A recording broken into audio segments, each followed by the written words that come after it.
I'm MarzGurl. I'm JoshKnightTheFirst. And welcome to episode 86 of MokkoriPlay, the only podcast dedicated solely to all things City Hunter. On today's podcast, we're going to cover Season 2, Episode 35 of City Hunter, titled, Ryo is an Instructor, Extreme Mokkori Tactics. Are we safe to say there is no news this week? Well, there's a little bit of news. Now, it's going to sound like shameless self-promotion, but we promise there's a point to it. So, this past week, over on Steam, a good friend of ours has released an indie game called Hell World, which both Kaylin and I are part of. We're both in the voice cast. Yes, that is true. You have actually a much more important role than I do. I mean, I'm there. You can say hi to me. Like, you'll see me. I'm a big orange lady. Yeah, and I'm the final boss of the game. So if you're interested in that, go check it out. It's real cool platformer, a lot of fun for people who liked a lot of Super Nintendo era games, things like that. So that sounds irrelevant right now, but actually... the important thing is actually the level that you're in.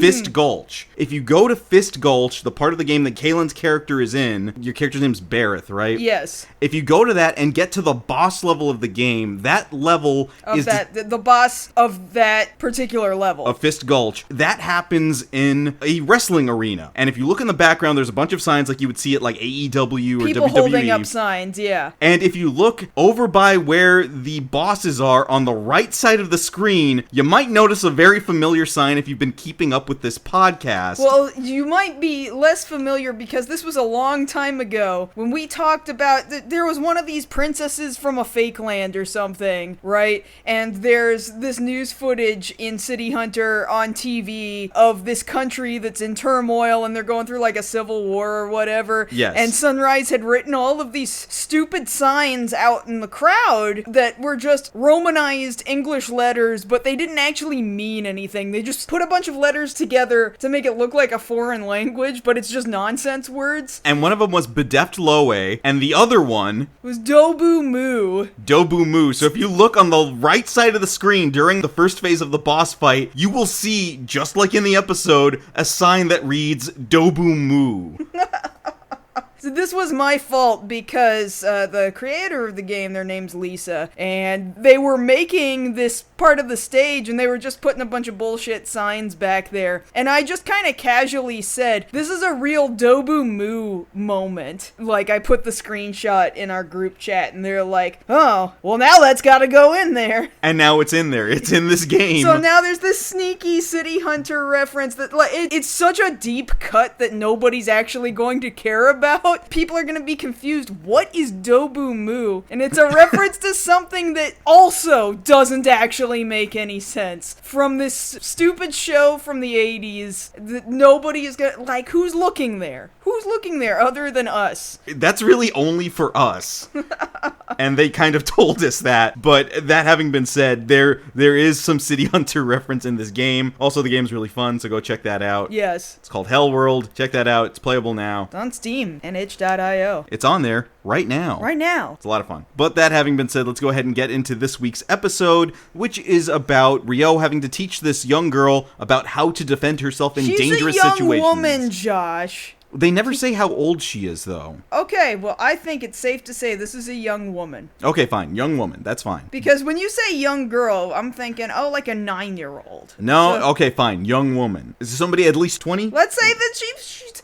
I would be comfortable if we said this was a 20-year-old woman. Okay, so then we will both agree she is a 20-year-old woman. Fair? It's our headcanon, but yes, let's just say that she is. A woman of college age. How about that? I hope so. All right. So here at the top of the episode, we see Cowdy driving the Fiat to take Ryo and her off to their appointment that they have to keep to go ahead and take on this week's case. And I have to figure, based off the last 2 episodes, Ryo still hadn't repaired the Mini yet, or gotten it replaced, because last we saw, it was in the ocean. That was 2 episodes ago. His car got driven straight into the ocean, and we have not seen a Mini Cooper since. So, you might be right. Like, I don't know what other context there is for that other than he does not have a car right now. Okay, so I think there's evidence for that, and we'll get that here in just a second. So they're on their way to go ahead and pick up this case, and Cowdy's bringing Ryo up to speed on what they're having to do. So our client for the week is named Emi Tachibana, and she's the daughter of the president of the Tachibana Agency, some really big company. We don't know what they do. They never say. It's just a real big company. They do capitalism. They do capitalism. All right. They must do it very well because they've been at it for 30 years. And currently, Emmy is scheduled to go on a trip to Southeast Asia, but she says she doesn't know enough about how to defend herself, so she's hired the services of City Hunter to go ahead and teach her more about self-defense. Why does she think she needs to defend herself in Southeast Asia? I mean, this is a stupid question because we're going to find that this actually is not relevant in just a second, but I would be like, why do you feel like just because you're going to Southeast Asia, you need to learn self-defense? Now, to be fair, there are some places that are a little more dangerous than others in Southeast Asia. I mean, I guess. Like, Hong Kong and Bangkok aren't exactly entirely tourist-friendly in the 80s. I guess not. And so Rio's out here talking that shit like, oh yeah, I'm gonna teach her self-defense, but then I'm also gonna teach her about love. And Cowdy retorts back, look, just teach her what she's hiring you to teach her. You don't bring in enough money for us to live anyway, so we had to take this job. Sick burn, bro. But that also means, because we talked about this the last 4 episodes or so, Rio had to just replace a Mini Cooper immediately after losing another one. So he's lost 2 within 4 episodes. I'm sure Cowrie is pissed. Oh, yeah, of course Cowdy is pissed, because they don't have the money immediately to replace the Mini. It's good rationalization. That is very good rationalization. But it tracks, though. It does, like, it does. Having It's to very lose fair. another Mini that close to another Mini having to be replaced, that set him back. Yeah, he's proving it right now. So, we know in certain episodes, Cowdy doesn't want to give Rio what he wants when it's a really pretty client, but this time they didn't have a choice. Yeah, she's clearly unhappy about this, but at the same time, it's not exactly far out from his wheelhouse. I understand he usually does, the bodyguardings and the sometimes killings and stuff like that, but if he can train somebody else to do that, I mean, that's really not all that far off from what he already does. Yeah, I would think it's easy money. And that seems to be what the case is, actually, this episode. He actually doesn't have to do all that much hard work this episode. Well, no, because the thing about it is, as opposed to other episodes, this is one I feel confident in that they got paid at the end. Well, you can only hope. We never actually see money get exchanged for, almost any of these jobs. Well, really, no. It just kind of all happens off screen. All the banking is done off screen. Yeah, I mean, I suppose that part would be boring. It would be. The only time we ever see a bank in this show is when it's getting held up. That's true. I mean, the least we could do is see somebody give this man a briefcase. A briefcase or one of those big, Publishers Clearinghouse checks. I don't know about that. Rio just has a closet of big-ass novelty checks. But they still have to write you a little check, because the bank doesn't actually cash the novelty checks. The novelty checks are not actually legal tender. Well, in any case, we're under the assumption that the Tachibana agency can pay out because they drive up to this big old mansion out with giant chandeliers. It's real nice. And they even have a butler there to greet Cowdy and Rio when they get there. Of course, the butler has to be screaming around for Emmy all throughout the house because he can't find her for some reason. Hold on, I'll get her real quick. Emmy, where you at?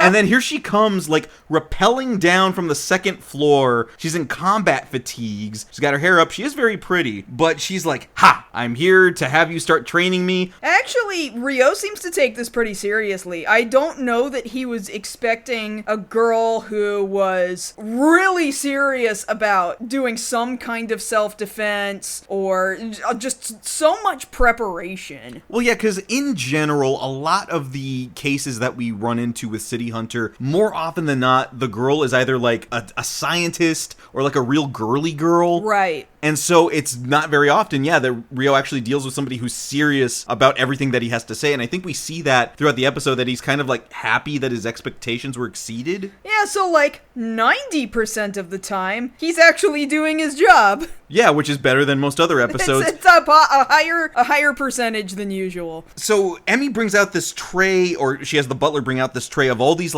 self-defense gadgets you could get on Sky Mall. Sky Mall. There is a very ridiculously large, and maybe it's just because it was the 80s, just this ridiculously large stun gun. Well, yeah, they still sell those, though, cattle prods. It wasn't a cattle prod, though. This was a gun that, I don't know how to describe how big it was. It was as big as It was about the size of a harpoon gun, wasn't it? It was pretty big. It definitely is. It's a lot bigger than a taser. Let's put it that way. It's bigger than your average taser, but it is, in fact, a taser, and they do make them in all shapes and sizes. No. We have to clarify, taser is a brand. Oh, of I'm sorry. stun gun. You're right. It's like saying Q-tip when you mean cotton swab. It's like saying Kleenex when you mean Tissue. Yeah. It's like saying Coke when you mean definitely not Pepsi.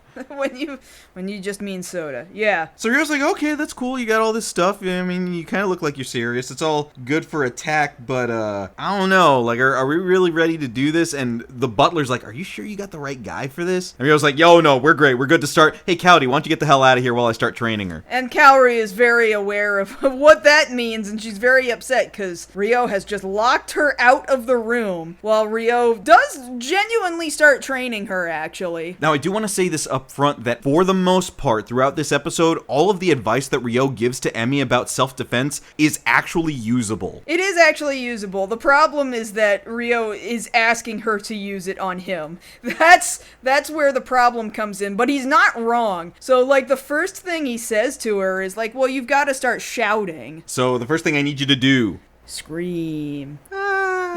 Just start screaming for help because, you know, you're trying to throw this guy off. Maybe he'll be like, huh? Oh shit, she's screaming. What do I do? And so her first screams are like, oh no, somebody come help me. There's somebody attacking me. And this already gets Cowdy even more upset from the other side of the door because she immediately thinks Ryo's accosting her. She doesn't understand that this is exactly what he's told her to do. And so Ryo's like, no, that's not good enough. I don't believe you. I'm right here next to you. I can barely hear that. Gotta do better. So, unfortunately, Ryo does a creepy Ryo thing, but to be fair, it is working to get her to do exactly what it is he needs her to do, and it works.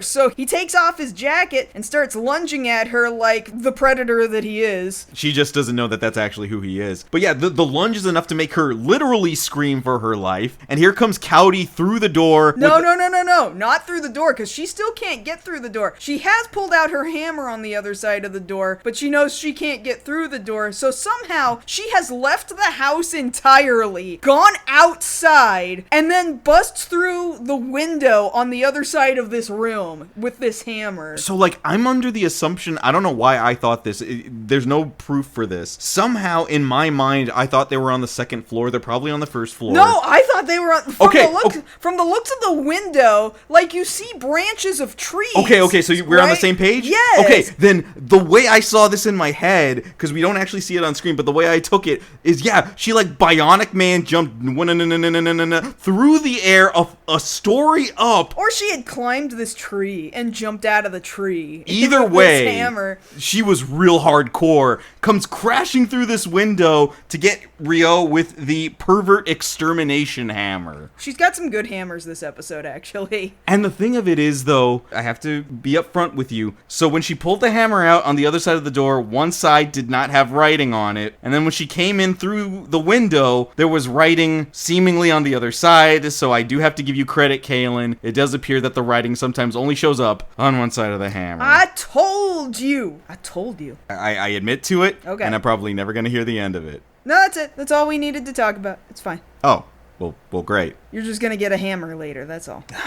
Damn. So Cowdy whacks Ryo pretty good. He's got these bulging eyes, and he's like, this was gonna happen anyway, but I just need you to know you're doing well, Emmy. And Kaori realizes, oh, that was part of the training, huh? And so she actually looks like she feels kind of, oh, I actually messed up for a second there. Although, at the same time, like, had she not come in, Ryo might have actually assaulted her. So, like, he took his training a little too literally, so maybe it was a good thing Kaori was there. So the next thing that Ryo teaches Emmy is the greatest move in the Joestar arsenal, which is to run away. At least that's Joseph's greatest. Yeah, Joseph's greatest move was to run away. But Emmy actually being serious about all this is like, well, yeah, I get that I need to run away. That's like no duh, but what if I can't run away? And then Ryo concedes, all right, if you can't run away, then yeah, you gotta fight. Do self-defense. We gotta do these self-defense things. And mind you, this is the same kind of escalation that they teach you in most jobs nowadays about, like, active shooter training. Right. There's certain things you can do. You have to run first. If you can't run, you hide. If you can't hide, you have to fight. Yeah. So Ryo here is like, all right, well, if you want to learn how to do this, these are the actual things that somebody's going to try and do on you. First thing I'm going to show you is what's going to happen if you get attacked from behind. They're going to run up and they're going to grab you from behind. So Ryo is very excited to pull this trick on a woman and he just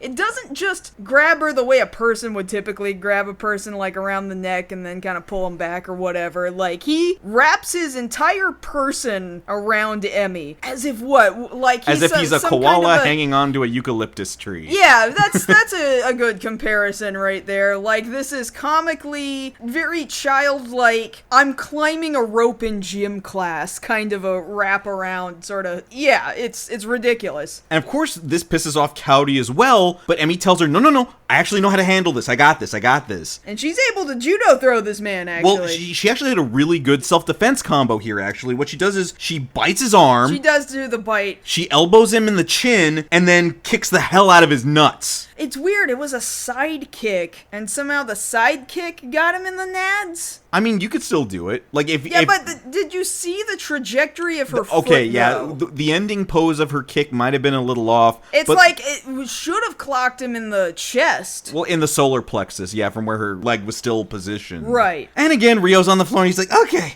good job. That was a really good job. You're a natural. Actually, she's doing pretty dang well.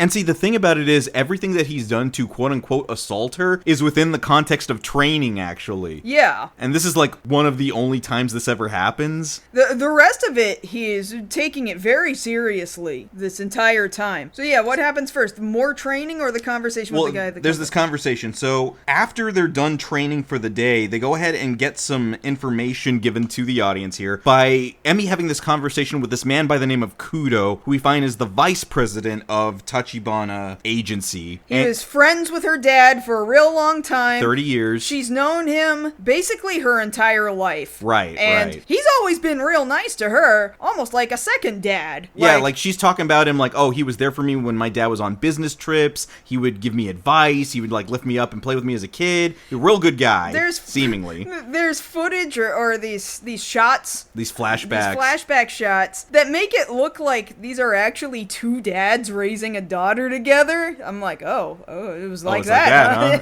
Huh? Okay. I mean, we don't know. And now the information is given to the audience that apparently the dad, Mr. Tachibana, is gone. He's been missing since right before news came that a merger was going to happen between Tachibana Agency and some other company. And this guy, Kudo, apparently is absolutely 100% in favor of this merger. But Tachibana himself did not want to do that, and, well, isn't it convenient that he's gone right now? That's kind of weird. And Emmy is just very concerned about all of this, clearly. Yeah, she's asking Kudo, well, do you know where my dad went? And he's like, how the hell should I know? It's your dad. And even though he's gone, I just need you to know this merger is absolutely going to happen, even if he's not here to stop it. Yeah. What a shitty thing to say. Also, dude, you're like making yourself out to be real sus right now. Like, you're not even trying to hide what's going to be very obvious here in a minute. And I think Emmy kind of realizes that too. Well, it's more than that, actually. We find out here in just a little bit. Right. So everybody seems to have gone to sleep for the night. You know, I imagine they all pass out at like 10 o'clock or something like that. That's just my headcanon. Something like that. But Kaori is very aware of what happens when Ryo is on these missions, trying to protect these women, and she's like, all right, it's 2 o'clock in the morning again. What's Ryo doing? It's like those old ads that used to run like in the 80s and 90s. It's 12 o'clock. Do you know where your kids are? Do you know where your Ryo is? Exactly. And sure enough, she knows him so well. Like, I guess he's that much of a creature of habit that he figures, yeah, 2 a.m.'s a good time to go pervin. And he's out there. Out there cruising the hallway for chicks. Well, a chick. He's out cruising for chick.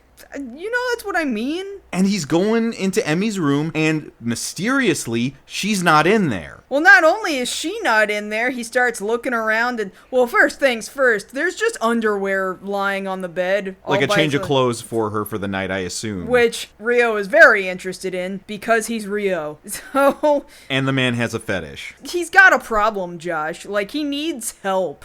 He needs an intervention. Well, he gets an intervention right here because Cowdy shows up behind him and like judo throws him to the ground. Yeah, she does this really good grab of the back of his collar. Gives it a good hard tug and yeah, he hits the floor pretty hard. Like you would think he would be able to right himself from Kaori pulling on him, but I guess not.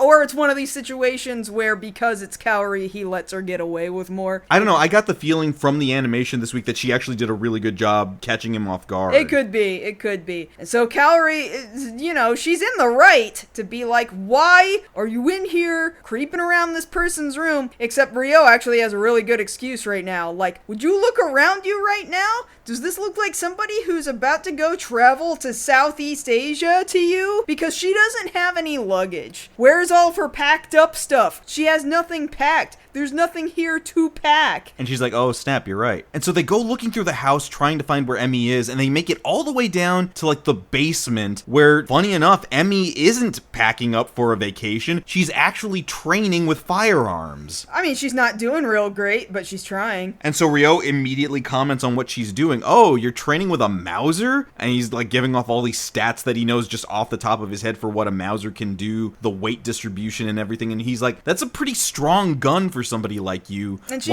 why would you use that? Well, it's a relative had used, like a grandparent. Yeah, my grandpa gave me this gun, or it was his gun. Like, of course I would use it. And so Ryo comes out with this information. Oh, okay, so that really confirms for us what we just kind of figured out. You're not traveling anywhere. You're worried about your dad having been kidnapped, aren't you? And she's like, how do you know that? I mean, wait a minute, I didn't say that. Oh, no, it's okay. Like, I do this for a living. I was gonna figure it out either way. And so she relates to him, well, yeah, like, it's really convenient that all of a sudden this merger was gonna happen, and he said he didn't want it to happen, then suddenly he leaves a note that he's going out for a while and he hasn't come back. And don't worry about me. Oh no, now that you said don't worry, I'm definitely worried. Because my dad just doesn't do that. So I looked around Kudo's second house, and like there's a bunch of dudes there, and they got guns, and I don't know what's up with that, but I need to go look around there, and I need to be ready when I go in. And I don't want anybody else getting involved. I'm gonna go by myself, because I want to handle this myself. I'm gonna keep this close to the chest. Especially because Kudo has always been such a good guy to me, and I don't want to make him out to be a criminal. What if he's not actually a criminal? I don't want to put him in that spotlight. I care about him because he's cared for me before in the past. And see, like, compared to other episodes of City Hunter, usually Ryo would fight this a little bit, whether or not that it was a good thing to do this or not. No, the next morning Ryo goes immediately into training her, like seriously training her. It's because he can tell that she's that serious and that she's taking to training fairly well, I think. Like, she's doing gym work, she's doing push-ups and sit-ups, she's doing way more gun training just down in the basement. Training to the point where her fingers, like, bleed and blister and stuff, but she still wants to keep going, and Kaori's gotta, like, patch her up and stuff. Ryo does this interesting weight training that you were saying, like, usually you would do something like this with martial arts, where you're trying to hold your arms up, because even if you're not holding hardly anything, if a gun is only a few pounds,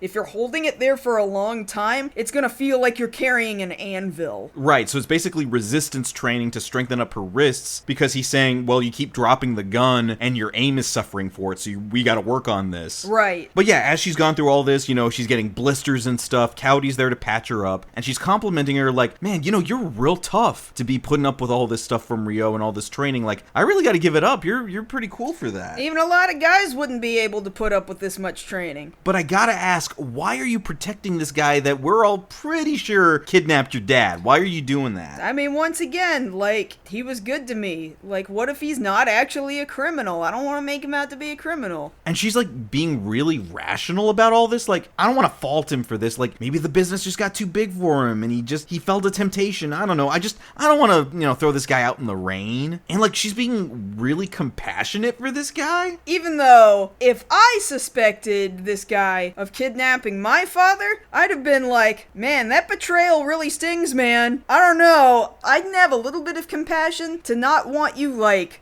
dead? Maybe also not in jail, but also, like, I would be mad. I would be very mad that you betrayed the trust of my family. And like, Cowdy and Ryo have this like real brief conversation about it. Like, man, I don't know if I could forgive this guy if we found out he did that. Well, I guess it's not up to them, though. Yeah, it really isn't. The next day, I guess they only had 2 days of training between Ryo and Emmy before this merger's supposed to happen. And on the second day, Ryo's like, he's pushing the tempo. He's making sure that she's really learning how to defend herself. And now he's moved on to this other lesson of, all right, when you're out there, number one thing, confidence. If you got something in front of you that you can use, a branch or a stick or something, you use anything to defend yourself. Which is true. That is also another thing that is very real. Very real when it comes to self-defense. Yeah, Bruce Lee taught that. Every part of you is a weapon. Yeah. Teeth, elbows, whatever you got. Anything around you. Like, if the greats say that, then there's truth to it. Right. And it's actually here that we see the bag training, that the wrist training is right here. But then Ryo goes into this other lesson, which, to be upfront, everything he's about to say is technically correct. He just wants it used on him. This is what I'm saying, is that the training is correct. It's just creepy that he wants it done to himself. So he explains, I need you to know, Emmy, that you actually have a weapon that you were born with. And it's a real important weapon. It can throw even a grown man off his balance. And it's real important that you learn that if you get put in that position, you can use it. And I hope you know what I'm talking about. Just flash them titties. Just whip them out. Just pull them out. So she's like, okay, this is just for training, right? Yeah. Yeah, let's go with that. This is just for training. Like, if this was really, and it is real, okay? It is real. You really could do that. But a real trainer would be like, okay, now just maybe pantomime doing it. Don't actually show me your breasts, okay? But this is Ryo we're talking about. And so she goes, okay, I guess we're gonna do this. And then she just very unceremoniously just rips her, what is she wearing? She's wearing like a jumpsuit. Yeah. She just rips her jumpsuit open as if she's a flasher, right? Just this real quick, there they are. And Ryo actually gets really upset, like, you didn't even try to be sexy. What are you doing? You need sex appeal. You need to know what to do. And also, there's this piece of cloth in the way of the thing that could really throw somebody off their game. I need you to ditch it right now. Just take everything off, including that bra. Just take everything off. And that's when Kaori is finally, thank God, Kaori comes in and... God, these hammers are so good. This one... This is my favorite in the episode. Great English. It might be my favorite hammer as of yet. Yes. Because it's supposed to say... It's supposed to be in English. It's supposed to be English. It's supposed to say super safety weapon. But what's the spelling But like? I had to sit and think about, what does that say? Because safety is spelled S-E-F-T-Y. Sefty. Sefty. And weapon is spelled W-E-P-O-N. So Wepon. Wepon. Wepon. They're just sounding it out. They did the best that they could. They were like, how is safety spelled? Oh, for us it'd be like safety. Oh, so is safety, and it's spelled with an E. No, guys. No, you guys really needed somebody to help you with your English there. It's okay, because like it was only gonna be on screen for like these few frames. Like maybe 4 frames. For a Japanese audience that mostly was not going to be able to read this English anyway. So because it goes by so fast. This was just a good sunrise in joke. That's all it was. The super safety weapon. Like, people in 1988 might not have been able to see it, but people watching it on Blu-ray can. Super Sefty Wepon is definitely the screenshot of the week. More than likely. Like, I was thinking, because we've been talking a little bit about making merch, like shirts and things like that for the podcast. And I was just joking around. Go ahead and get your MokkoriPlay shirt using discount code Super Sefty Wepon at checkout.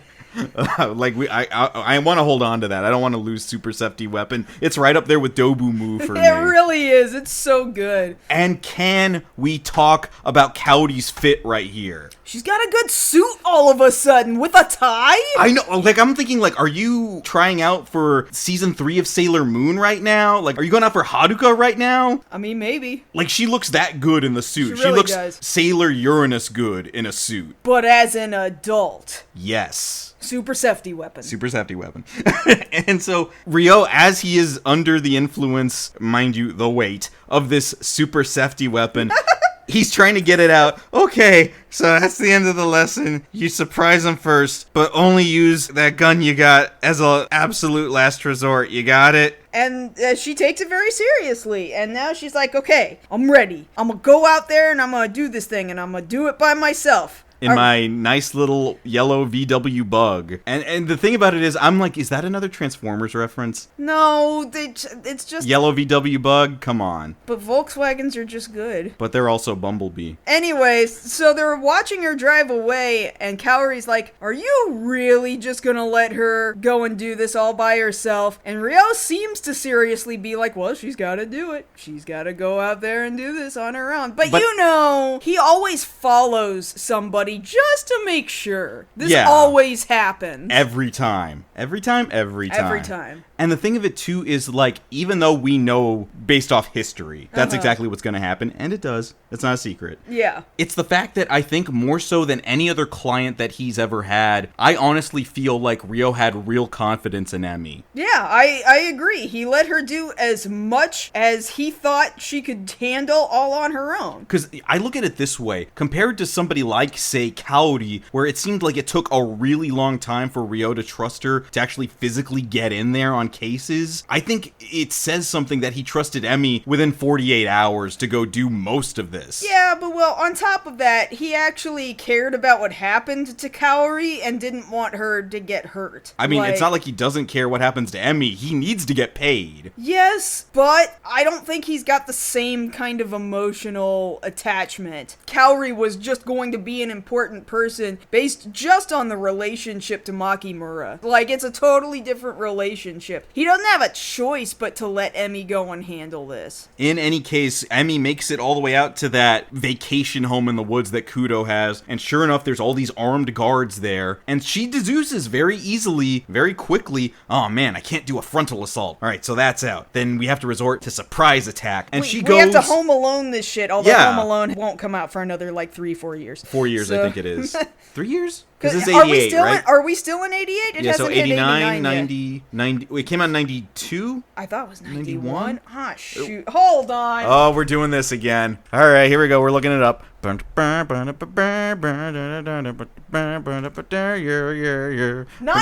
Oh, okay. Okay, we're only like 2 years off. Man, how did I forget? Okay, whatever. Then Home Alone 2 was in 92. 92. In any case, anyway, Emmy realizes, well, here's what I'm gonna do. There is a hose outside, okay? I'm gonna go turn the water hose on, and I'm just gonna start to lightly flood the front door area, right? Because the way that usually works with a lot of Japanese homes is like the entrance into most places, there's kind of like, it's level to the ground, and then there's a slight step up. Because you're expected to take off your shoes at that step and then walk around the house in either barefoot or in socks or whatever. Sandals or something. Sandals, whatever. Because slippers, that's what I meant. We filthy Americans just will walk around our whole ass house unless you're in a nice house where they're like, don't mess up the carpet! Oh my god, I spent so much money on this carpet, and if I have to go call the steamers because you tracked mud through my house, like, that's the only way an American will get mad at you for wearing shoes in the house. I'm just saying, you just did the best impersonation of every suburban white mom that I've ever come into their house and have said that. I'm just saying, I had a personal experience with a piano teacher, and I was the person who tracked mud through her house. That ended very badly, and my mom had to pay for the cleaning. That was your canon event? That happened. But I fucked things up. They both of these women were very mad at me. I fucked up hard. So yeah, she floods. So what she did was she flooded the area. So what she does is she floods this area, and two of the guards in the living room can hear the running water. So one of them's like, hey, go check that out. And he's like, all right, fine. I'm missing the best part of the show. Why I oughta. So he goes up to the door, and he's standing there in the water like, hey, what's this water doing here? And somehow she's able to deduce, I guess from the splashes of... Okay, he's in the water. Time to stun gun the water. Well, she stun guns the pipe? Well, she stuns it at the part where the water's coming out. The actual... The faucet. The faucet. Which, and it works. I guess that would, I would put it in the water. In the puddle itself if it was outside, too. But I mean, whatever.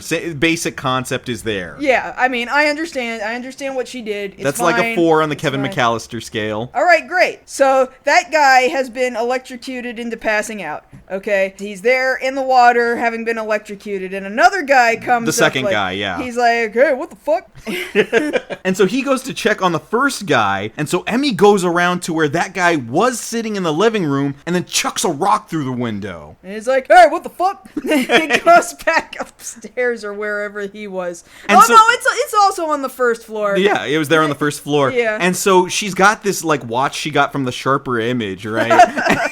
Which is set to, she set it from Tokyo time to, hey, does this smell like chloroform to you? Yeah, I mean, I would have, the second that the guy walked away from the front door, I'd have taken the opportunity to be like, sweet, now I can walk through the front door. No, she's doing it the way I would do it in most stealth games. So the guy, you want to is- make sure all your guys are taken out. Like, if you've ever played You're right. Arkham games, you know that the way you have to do it is you got to take out each guy one by one. Well, this guy is like, "Hey, what the fuck?" And he looks through this glass, this broken glass, and yeah, she gasses him with this watch, this 007 gadget watch of hers. Right. Gasses him with it, and he goes, "Ugh," and he falls back into the shattered glass on the floor. And mind you don't actually see anything. Like, the animators didn't go into, "Oh my god, that really would hurt if you were to land with your back fully into this shattered glass on the floor." I'm just saying, he landed in shattered glass. That sucks. Yeah, but at the same time, I'm like, I watch a lot of AEW. He's fine. Josh, they don't use real glass in AEW. They use, like, that sugar glass that's intended for Hollywood. Not for the light tubes. Light tubes are different, okay? Light tubes aren't the same kind. Like,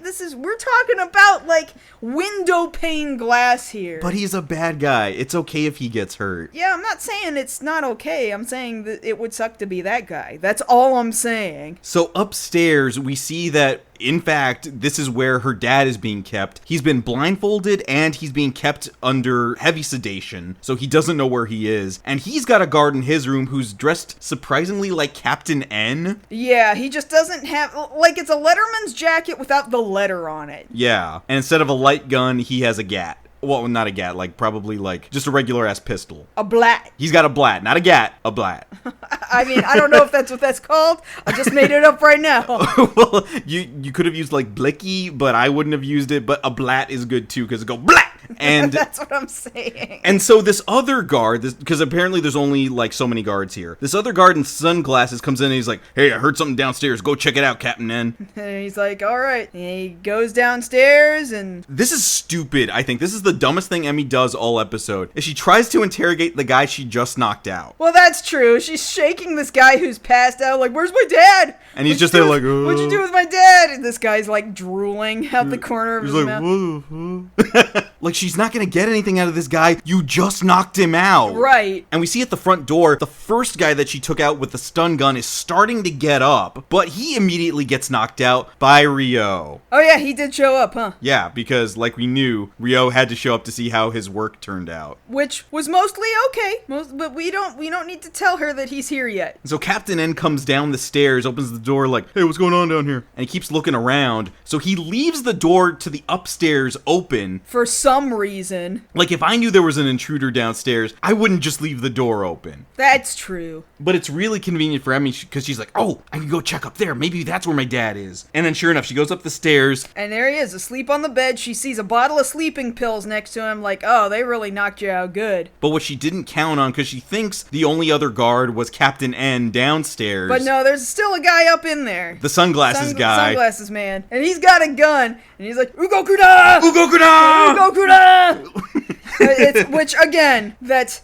"don't move" or "freeze" or whatever. And I have to repeat that when we scream "Ugokuna," it's because we're mimicking this wrestling act with a guy in the ring with a gun, and he keeps pointing it at other wrestlers, screaming "Ugokuna! Ugokuna! Ugokuna!" That's the only reason why every time we hear a guy say "Ugokuna," we can't help ourselves. Yeah, it's just we end up screaming it back and forth at each other. So at this point, this guy has the drop on her, right? And so, kind of like in a very Star Wars manner, she hears Ryo's voice like it's Yoda. Or Or like Obi-Wan. Yeah, like Obi-Wan, like, use the training, Emmy. And she's like, oh, right. And so she starts screaming for help, even though, to the best of her knowledge, there is nobody there to help There's her. nobody around for miles. It's just woods outside. And Rio, but she doesn't know that. And even Dude tells her, well, that's not going to help you any. There's nobody around. But it did stun lock him for a second. Like, why is she doing this? So even though he's got his gun trained on her, it gave her this chance to bum rush him, and he's just like, what the fuck? And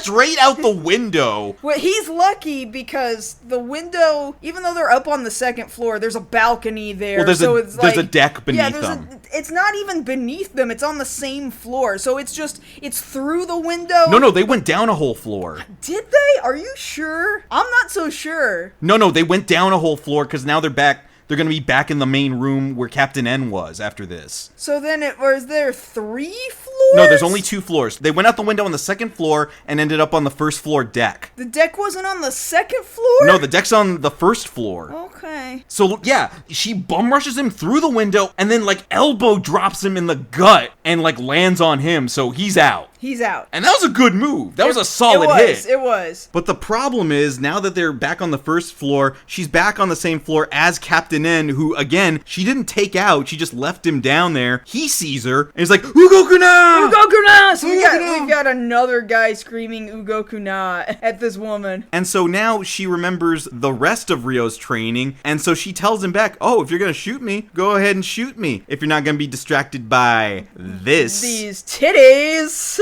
And she starts to unzip, and she actually does it all slow and sexy and stuff and everything. So this guy is thrown off like, oh my god, like, why is she doing that? And so because he's thrown off his game, she then kicks him in the nuts. Anyway, she's real good at nut shots, seemingly. Like, that's something she seemed to have practiced before Rio ever got there. She's probably been told her whole life, look, if a dude ever accosts you, just kick him in the nads. But I guess this is a weird thing that I didn't catch that this was what she did, but apparently those water balloons that she was training with for wrist training earlier in the episode, she had been keeping those in her upper jacket to make her boobs look bigger. I mean, they didn't look any bigger to me. That's what I'm saying. I don't know why they did this and said, yeah, these water balloons sure did help me, as she pulls them out. Like, I don't understand. I actually genuinely don't understand. Yeah, they really didn't need to do that. Yeah. It would have worked regardless. So she's dealt with this guy with a nut shot, and she wants to go check on her dad, but unfortunately, I guess the elbow drop wasn't enough because the guy with the sunglasses gets back up, and he's like, I know all your tricks now because I'm sure you can't do anything else. I got you now. Yeah, but I also have a gun. And so she does this other thing that Rio was teaching her how to do during the gun training, which is tuck and roll and then shoot from a lying down position. Yeah, get down on the ground facing him.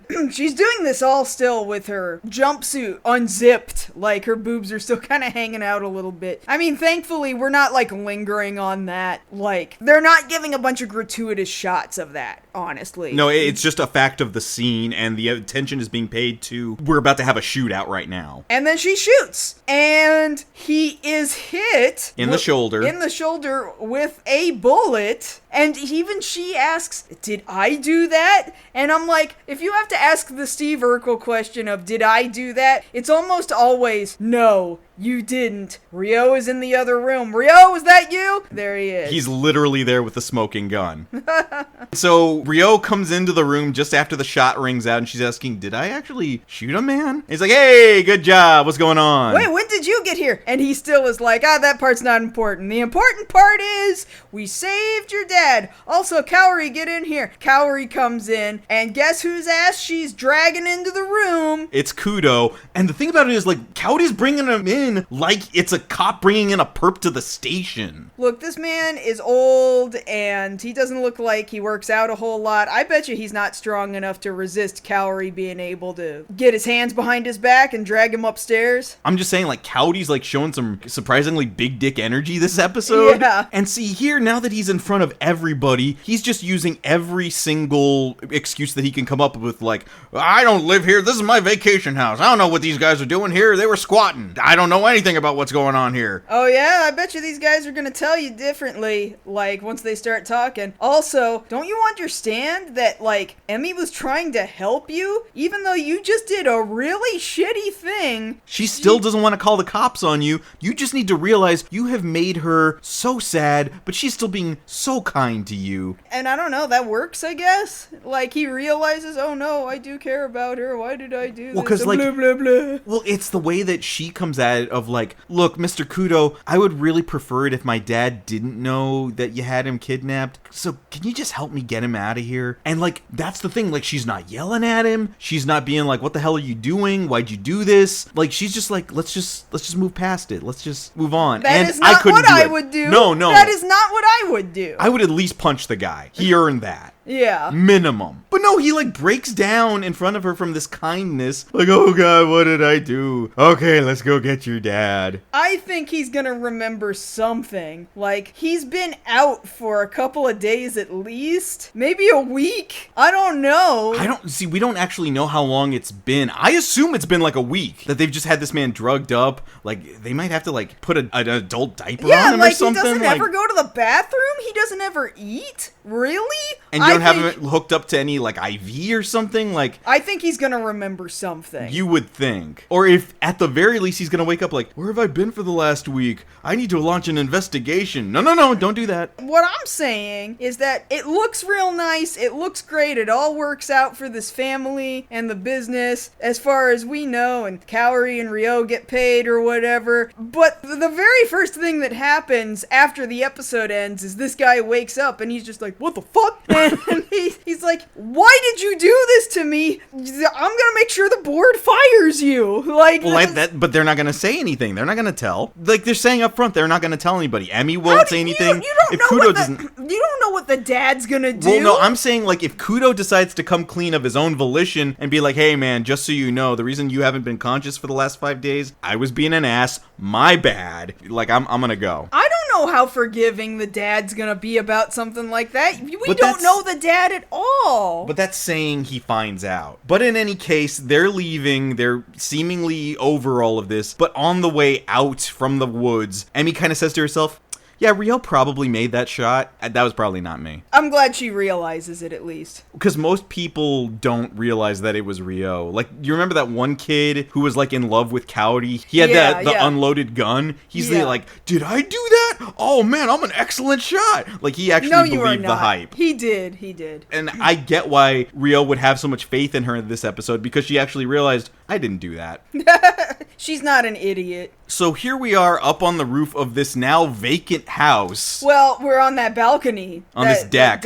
Which, again, I don't think is the first floor because it's up on stilts. Well, no, half the house is up on stilts. Only part of it. This is like how the house I grew up in was my built. uncle had a house like this. So we were built on a hill. And so the front of the house, you could just walk right into from the driveway. Yeah, this one's built on a hill too. And then, yeah, the back half of the house is up on stilts, on beams or whatever. And we had a deck. The whole thing was one floor, but it felt like 2 floors because we were on a hill and it had to be on these beams. And then underneath that, in the hill, like, my dad had not really like a shed, like a basement in the hill. It was weird. It's whatever. But in any case, it's just Ryo and Kaori here up on the deck, and Kaori's commenting, oh, so you were supposed to be just her self-defense instructor, but you threw in bodyguard service too? And Ryo's just like, yeah, I threw in that extra service for free. And Kaori's like, oh, you just out here being cool. I wish you'd throw something in for me. What was that? And it's like, Kaori, what are you saying right here? She's saying she's jealous. That's exactly what she's saying. I'm saying she doesn't normally say stuff like that. And that's it. Yeah, that's the end of the episode. I mean, I think it went pretty well. There was much less perving and assault than in most episodes. I think this was an acceptably amusing level of assault to almost assault. Well, yeah, because it was all within context. That's the weird part about Context, and he got punished succinctly for it, especially with the super Sefty Wepon. Yes, super Sefty Wepon. I'm not going to forget that. I'm not going to let myself forget super Sefty Wepon anytime soon. And yeah, this is one of the better episodes. This one's an easy one to show most people because you don't have to worry a lot about it. It's a good blend of action and showing the better parts of Ryo's character. Yeah, it's a good one-shot for anybody who's like, what is this show like? Okay, here's what it's like. You don't have to know a whole lot about the overarching plot around it. I think it's pretty good for that. Because we've had enough people in our lives try to show us anime episodes to get us into said anime, but they drop you in the middle of the show in an episode that really needs a lot of context. Fruits Basket, cow. I'm telling you. Why It's always that episode. That happened between two of us with two completely different sets of people. I never finished Fruits Basket for that reason. I did. Never finished that I show. did, but it took me a while before I trusted somebody enough to show me the rest of Fruits Basket. So next week's episode, we're going to be dealing with this cute woman who's trying to run a soba shop and she can't cook to save her life. But Ryo thinks she's cute and that's all that matters. That's all that matters. All right. And so we're going to see him try to teach her how to cook or something because we assume Ryo at least knows how not to make soba taste bad. Do we? Can we trust that he cooks anything ever for himself? I think he's one of those guys that he just chooses not to because he knows Cowdy will more than likely do it for him. Oh, sure. The second a woman shows up, he's like, now I don't have to do anything for myself anymore. Yeah, he's kind of an ass in that regard. Now, fuck you, Ryo. Yeah. Cook your own food. So come back next time when we cover the 36th episode of City Hunter 2, Ryo is a Gourmet. Nice PR for the Soba Noodle Beauty. And if you want to catch us outside this podcast, you can always find us both on most social media. I'm at JoshKnightFirst. And I'm at MarzGurl. Thank you all so much for listening to our 86th episode of MokkoriPlay. And if you don't come back next episode, Josh can't have flavor. You would dare deny me flavor? Oh, this is the one you're mad about. Yes! I take flavor very seriously. I love flavor.